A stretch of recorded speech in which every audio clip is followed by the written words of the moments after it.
بسم اللہ الرحمن الرحیم۔ ناظرین کرام السلام علیکم۔ یہ بھٹو خاندان کی آخری رییونین تھی جس میں کنبے کے تمام افراد شریک ہوئے۔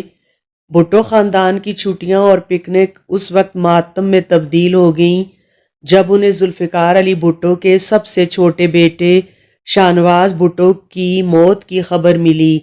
خاندان فرانس کے تفریح مقام کینز میں فیملی رییونین کے لیے اکٹھا ہوا تھا۔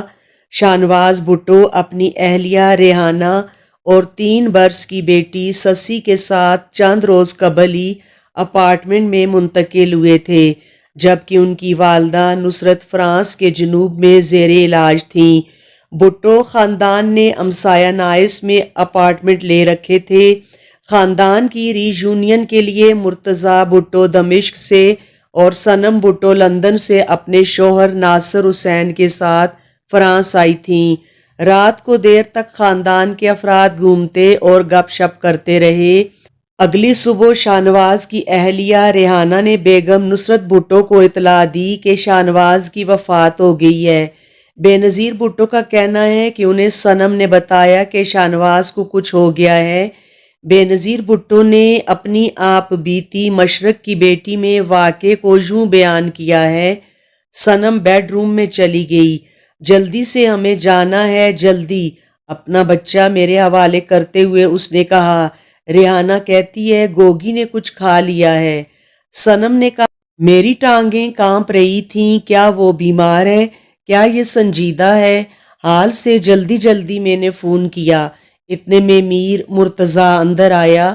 وہ ٹوٹا ہوا لگ رہا تھا، خاموشی سے کہہ رہا تھا میں نے دیکھا اس کی وفات ہو گئی ہے۔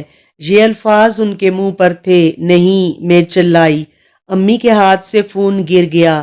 یہ سچ ہے ماں، میر نے اذیت بھری سرگوشی کی۔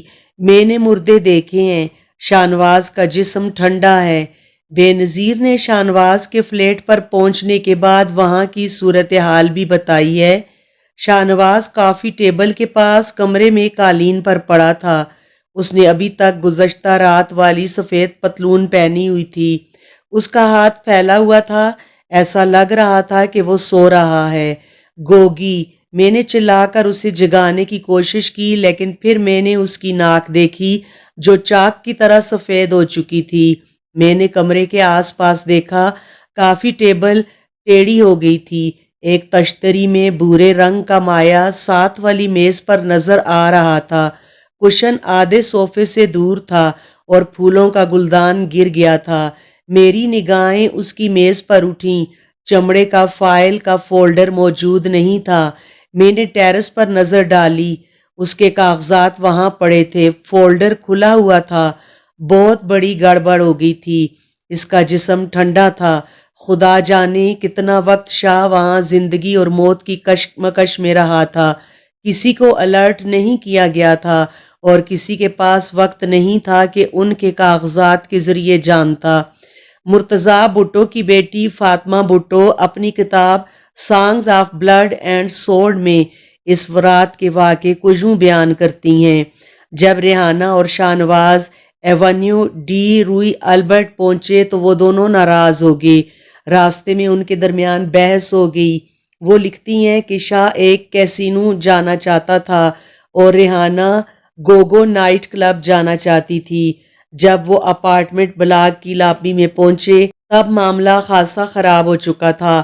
پاپا، مرتضیٰ نے پوچھا کیا معاملہ ہے؟ ریحانہ نے اسے اپنے کام سے کام رکھنے کو کہا۔ مرتضیٰ نے غصے کا رد عمل ظاہر کیا اور توقع کی کہ شاہ اپنی بیوی کا غصہ ٹھنڈا کرنے کے لیے قدم اٹھائے گا، لیکن اس وقت میرے والد اور ریحانہ کے مابین تیز الفاظ کا تبادلہ ہو رہا تھا اور شاہ درمیان میں پھنس گئے۔ ریحانہ نے میرے والد سے کہا کہ اپنا سامان بیگ میں پیک کرو اور میرے گھر سے نکل جاؤ۔ پاپا نے ناراض ہو کر قسم کھائی کہ ان کی توہین کی گئی تھی۔ وہ ہماری چیزیں پیک کرنے لگے۔ مجھے یہ جھگڑا یاد ہے۔ میری خواہش تھی کہ سب لوگ چیخنا بند کر دیں۔ کچھ ہی منٹوں میں ہم جونم کے فلیٹ پر چلے گئے۔ اگست کی سپہر 1:45 بجے ریحانہ نے دروازے کی گھنٹی بجائی۔ وہ بہت تکلیف میں تھیں اور ابتدا میں پاپا انہیں اندر آنے کی اجازت دینے کے موڈ میں نہیں تھے۔ جونم نے دیکھا کہ کچھ گڑبڑ ہے اور مرتضیٰ سے کہا کہ اس سے بات کرے۔ کچھ گڑبڑ ہے، ریحانہ نے انہیں بتایا۔ جونم نے فوراً پولیس کو بلایا اور شاہ کے اپارٹمنٹ کا پتہ دیا۔ اس کے بعد یہ سب لوگ شاہ نواز کے فلیٹ کے لیے روانہ ہوئے۔ فاطمہ بھٹو مزید لکھتی ہیں کہ جب وہ اپارٹمنٹ میں داخل ہوئے تو دیکھا کہ شاہ کی لاش صوفے اور کافی ٹیبل کے بیچ کمرے کے فرش پر اوندے منہ پڑی تھی۔ مرتضیٰ بعد میں کہتا تھا کہ مجھے معلوم تھا کہ وہ مر گیا تھا۔ شاہ کے سینے پر نیلے رنگ کے نشانات ہیں۔ اس کا چہرہ پہلے ہی نیلا اور سیاہ ہونا شروع ہو گیا تھا۔ مرتضیٰ کو زہر کا شبہ ہوا اور اپارٹمنٹ میں تلاش شروع کر دی۔ 1 سال قبل ان بھائیوں کو زہر کی چھوٹی سی شیشیاں دی گئی تھیں کہ اگر کبھی وہ ضیاء کے حکام کے ہاتھوں گرفتار ہو جائیں تو استعمال کر لیں۔ ایک ڈاکٹر کچن میں کھڑا تھا۔ جب مرتضیٰ نے کچرے کی ٹوکری کھولی تو اسے کئی ٹشوؤں کے نیچے شیشے کی ایک چھوٹی سی بوتل ملی جس پر پینٹرا آکسائڈ کا لیبل لگا ہوا تھا۔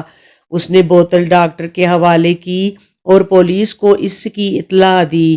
اس نے پولیس کو بتایا کہ شاہ پر 4 قاتلانہ حملے ہو چکے ہیں اور یہ ممکن تھا کہ کوئی فلیٹ میں گھس آیا ہو۔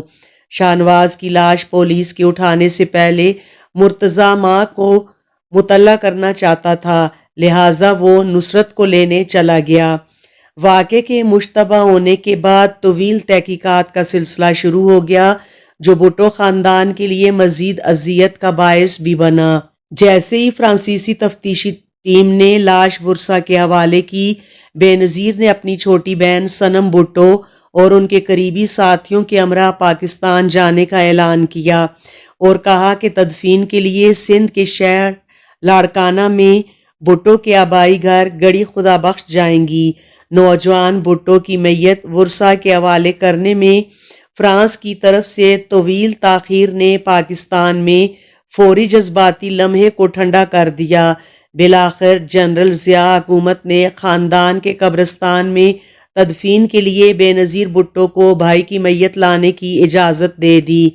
ہوائی اڈے پر بہت سارے بین الاقوامی پریس کے صحافی موجود تھے۔ بشیر ریاض بتاتے ہیں کہ جب بے نظیر نے ان سے بات کی تو وہ زار و کتار رو رہی تھیں۔ ان کے آنسو بہہ رہے تھے کہ وہ اپنے بھائی کو پھر کبھی نہیں دیکھ سکیں گی۔ بشیر ریاض کے مطابق ہم 22 اگست کی صبح تقریباً 8 بجے کراچی ایئرپورٹ پہنچے۔ ہوائی اڈا افسردگی سے گھرا ہوا تھا۔ سنگاپور ایئر لائن کی پرواز کو مسلح کمانڈوز نے گھیر لیا۔ اسی اثناء میں شاہ نواز کی لاش کو فوکر طیارے میں منتقل کیا گیا جس کی منزل لاڑکانہ تھی اور اس پر پیپلز پارٹی کے جھنڈے اور گلاب لگے ہوئے تھے۔ ہزاروں افراد سفر کی پابندی کے باوجود موئنجو دڑو ایئرپورٹ پر جمع ہو گئے۔ چاروں طرف لوگوں کی ایک بڑی تعداد دیکھی جا سکتی تھی۔ شاہ نواز کی میت کو آخری غسل دیا گیا اور پھر جنازہ لاڑکانہ اسٹیڈیم میں لایا گیا۔